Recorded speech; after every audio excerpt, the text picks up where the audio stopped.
guys, it's time for another Poshmark Q&A. Okay, first question, what is a style card? Where can I find this on someone's profile? So I talked about this in a previous video.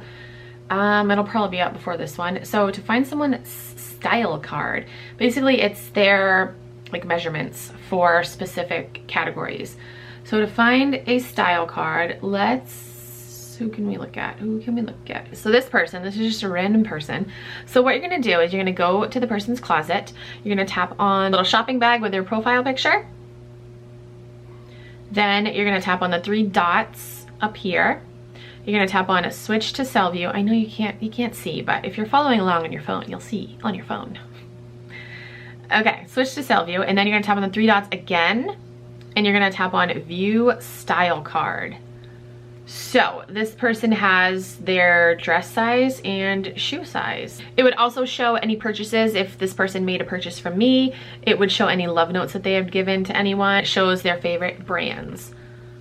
I'm just gonna show you guys that briefly. But that's very helpful to look at if you want to style someone, because you know the sizes and the brands that they like. Once you do that, you're able to add items that you think that person will like into a bundle and then, you know, make them an offer.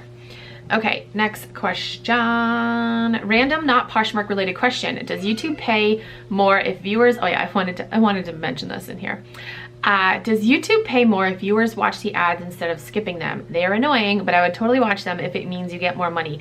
Yes, so the ads that you see at the beginning of the video, throughout the video, YouTube does pay me more if you guys watch the ads as opposed to if you skip them. So this person is awesome. Her name is Valerie. She said that that she would watch the ads instead of skipping them, because I replied back and said yes they do, and she goes, awesome, I'll start watching them. Have a great day. You're sweet, Valerie. Thank you so much. So yeah, if you guys you know, want me to get more money, then watch my ads instead of skipping them. Thank you. Okay, on every video I feel like I get somebody asking me to review their closet. This person says, girl, how are you getting bundles of 26 things? Granted, I just started and only have 12K followers, but this week has been super slow. Had 17 sales last week and 3 this week. Have you thought about doing closet reviews? Maybe. So yes, like I said, I get questions all the time on every video. I get DMs on Instagram of people asking me to do closet reviews, and if I do them, I'm gonna have to, I feel like I feel guilty saying I'm gonna have to charge people, but I shouldn't feel guilty because I'm taking time out of my own business to look at other people's closets and help them out. So yeah, still kind of torn as to whether or not I really want to do that, but I will keep you guys updated and let you guys know what I decide. Next question is, a while back in one of your videos, you showed a graphic about what to spend your time doing, shares, community shares, etc. It was a triangle. I hope this sounds familiar. I can't seem to find it again. Can you post a link to it? So yes, I think I still have it saved on my phone. Right here. There it is. If you want to like screenshot this, there it is. There it is. This was created by Jade, who is Fashion Without Trashin on Instagram. And yeah, it's just a pyramid of shares. It says like basically how you should prioritize sharing. And it's very, very helpful. Okay, this is not a Poshmark related question. This is from Rachel. She has been watching my channel for a while and she's super sweet. She always has the sweetest comments. She says, hi Vanessa, I love your videos. I was wondering, are you wanting baby number 5? Or has your husband hinted? Or the kids asked for another sibling? Let me know. Love, Rachel. Stay amazing and healthy. 5 kids. It's a lot of kids.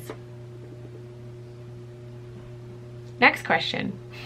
When you relist an item, do you completely delete and repost the item or just edit and list? So when I relist something, I completely delete it.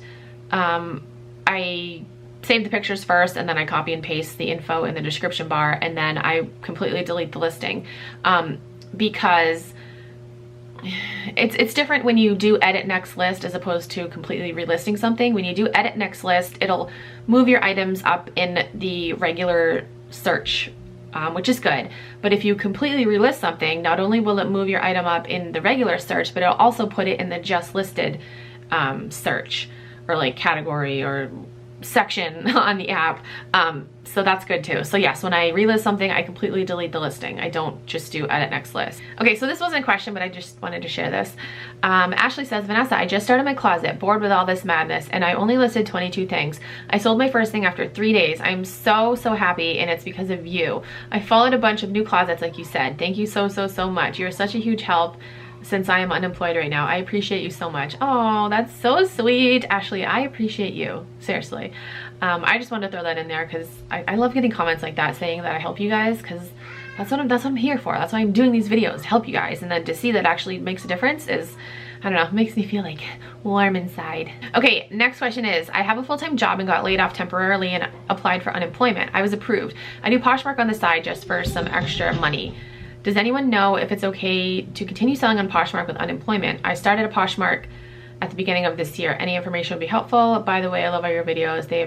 You have helped me a lot. Okay, so in a previous video, I talked about how I didn't think as a self-employed person you could file for unemployment. Normally you can't, but I guess with this whole pandemic shit going on, you can. It's still a gray area as to whether or not like Poshmark sellers can. I don't know. I don't have a definite answer for you. I would wait a couple weeks until more information comes out, or a couple days, or however long it's going to take for them to release more information about it. If you are just, I don't know this for sure, but I think if you are just selling things from your own closet on Poshmark and collecting unemployment, then that's not counted as income. But if it's stuff that you purchase with the intent to resell it, or at least that's how it is normally. You know, if you purchase something with the intent to resell it, then that is considered income. So I don't know. I don't have a definite answer for you. I would wait until more information is released. Next question. Hi Vanessa, love your videos. You have such a great personality. Also around my age, love it. I had a question, hoping to get your insight on it. If you had an item that is no longer available new with tags, and there was one sold, okay, hold on. If you had an item that's no longer available, new with tags, and there was one sold comp for higher price than what was listed on the tag, what do you do? The price is on a spot where the sizing is and isn't easy to be removed. But then do people get mad if they buy at a higher price and see that it was cheaper, even though it's a hard to find item? Thank you. Hopefully that makes sense. Okay, makes total sense. So what you're asking is, you have an item that's hard to find or like rare or like discontinued, and you want to try to sell it for higher than retail price. I would say go for it, because again, it's rare, it's discontinued. People will probably pay more than retail price. You know, if somebody gets mad at that, then they don't understand how shit works, I guess. You know, like if it was a normal item, like an everyday like friggin' t-shirt you could find, and you're trying to sell it for higher than retail price, then yeah, it's probably not gonna happen, and people will probably be like, what is this person doing? But again, if it's hard to find, rare, discontinued, definitely sell it for more than retail price. So that's it for this video. I hope I answered your questions. If you have any other questions, you can comment down below, DM me on Instagram, or tweet me on Twitter. If you're new to Poshmark and you want to sign up, you can use my code. It is KeepinItRad. You get a $10 credit, and I also get a $10 credit, so thank you. But yeah, that's it for this video. Thank you so much for watching. I'll talk to you guys in my next video. Bye.